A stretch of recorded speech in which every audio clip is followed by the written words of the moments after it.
ഇടുക്കി ഇരട്ടയാറിൽ 105 വയസ്സുള്ള ആന്റണിക്കും 100 വയസ്സുള്ള ഭാര്യ ക്ലാരമ്മയ്ക്കും ഇന്ന് കുട്ടികൾ സ്കൂളിൽ പോകുമ്പോൾ ആ പഴയ ഓർമ്മകൾ മനസ്സിലേക്ക് വരും. മഴ നനയാതിരിക്കാൻ ഓലക്കുടയും ശരീരം മറയ്ക്കാൻ ഒരു തുണിയും. ഇതാണ് ശീലമെന്നവർ പറയുന്നു. തങ്ങളുടെ 4ാം തലമുറയിലെ 2ാം ക്ലാസ്സുകാരി ആൽവിയെ സ്കൂളിലേക്ക് അയക്കാൻ തയ്യാറെടുക്കുകയാണ് ആ അപ്പച്ചനും അമ്മച്ചിയും. 2 മാസത്തെ ഇടവേളയ്ക്ക് ശേഷം സംസ്ഥാനത്തെ സ്കൂളുകൾ ഇന്ന് തുറക്കുകയാണ്. നമ്മുടെ വിദ്യാർത്ഥികളെല്ലാം സ്കൂളിൽ പോകാൻ തയ്യാറായിരിക്കുകയാണ്. ഇരട്ടയാർ സ്വദേശിയായിട്ടുള്ള 2ാം ക്ലാസ്സുകാരി ആൽവിയുടെ വീട്ടിലാണ് നമ്മളുള്ളത്. സ്കൂളിലൊക്കെ പോകാൻ റെഡിയല്ലേ? ബാഗും പുസ്തകമൊക്കെ കിട്ടിയോ? കിട്ടി. നമ്മളപ്പോ ആൽവിയുടെ വിശേഷങ്ങളിലേക്കല്ല പോകുന്നത്. ആൽവിയുടെ ഈ വീട്ടിലുള്ള അപ്പച്ചൻ്റെയും അമ്മച്ചിയുടെയും വിശേഷങ്ങളിലേക്കാണ് പോകുന്നത്. 105 വയസ്സുള്ള ആന്റണി അപ്പച്ചനും 100 വയസ്സുള്ള ക്ലാര. അപ്പച്ച, നമ്മുടെ 100 വർഷം മുമ്പുള്ള സ്കൂളിലെ ഓർമ്മകൾ എന്തൊക്കെയാ പറയാനുള്ളത്? 5 വയസ്സായപ്പോൾ എന്നെ കൊണ്ട് വലുകുടി ചേർത്തു. 4 വരെ പഠിച്ചു.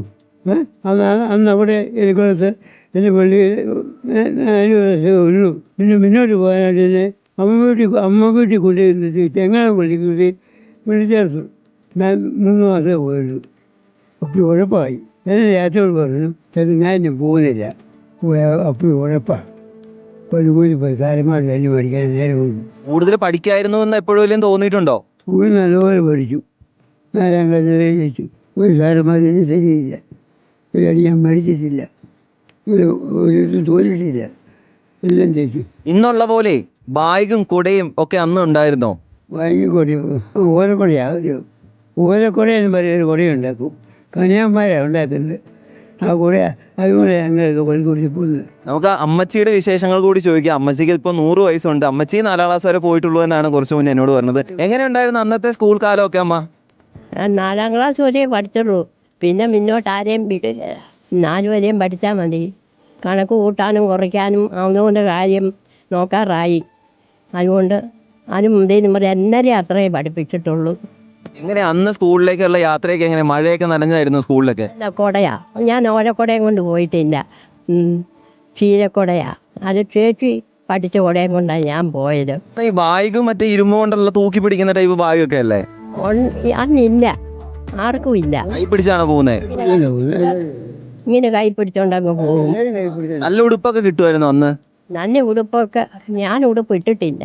അന്ന് എന്ത് തരം വസ്ത്രം ഉപയോഗിക്കുന്നേ ഓർക്കുന്നുണ്ടോ? തുണി അടുക്കിയിട്ട് തുണിയൊക്കെ ഉടുപ്പിച്ച് അങ്ങ് വിടും.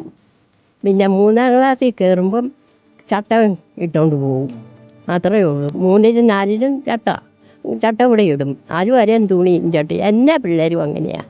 അപ്പോൾ 105 വയസ്സുള്ള അപ്പച്ചൻ്റെയും 100 വയസ്സുള്ള അമ്മച്ചിയുടെയും 100 വർഷം മുമ്പുള്ള സ്കൂളിലേക്ക് പോകുന്ന കാഴ്ചകളാണ് നമ്മൾ കേട്ടത്. അതുകൂടാതെ ഇതേ ഇപ്പോൾ സ്കൂളിൽ പോകാൻ നിൽക്കുന്ന 2 വയസ്സുകാരി കൂടി നമ്മുടെ കൂടെയുണ്ട്. അപ്പോൾ ഈ കുടുംബത്തിലെ 4 തലമുറയാണ് നമ്മൾ ഒറ്റ ഫ്രെയിമിൽ കണ്ടുകൊണ്ടിരിക്കുന്നത്. എന്തായാലും സ്കൂളിലേക്ക് പോകുന്ന വിദ്യാർത്ഥികൾക്കും എല്ലാവിധ ആശംസകളും നമ്മൾ നേരുകയാണ്. വീഡിയോ ജേർണലിസ്റ്റ് ജിതി മാങ്ങാനത്തിനൊപ്പം reporter Rahul Suresh, in reporter, Idukki.